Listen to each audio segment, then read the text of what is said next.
Today we heard from one of baby Sunny's grandparents. She is the one-year-old little girl found badly injured in the Blanco apartment where she lived. Sunny died from those injuries yesterday morning, and this afternoon we traveled to the small town of Barksdale, Texas, about 200 miles west of Austin. That's where KXAN's Kylie McGivern spoke with Sunny's grandmother.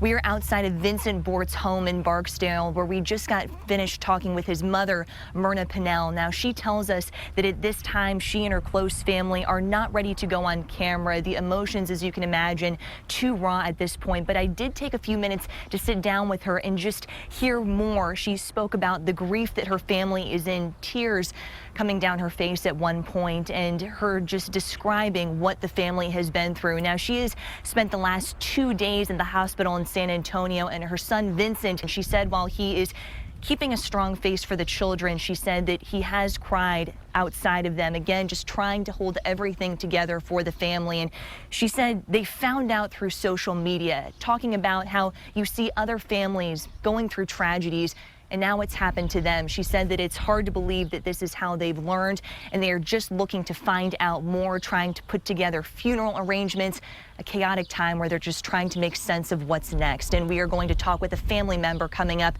and we will bring you the latest. But for now, Kylie McGivern, KXAN News. Now, while some may see abuse and not report it, some people could go to jail if they don't call for help. If a doctor, nurse, teacher, or child daycare worker suspects a child is being abused, state law says they have 48 hours to notify law enforcement or the Texas Department of Family and Protective Services. If they don't, they could face up to 6 months in prison and a fine up to $2,000.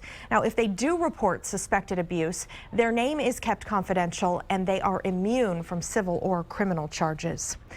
Jamie Petronella and John Lawrence are each charged with injury to a child causing bodily injury. That is a first-degree felony punishable by up to 99 years in prison.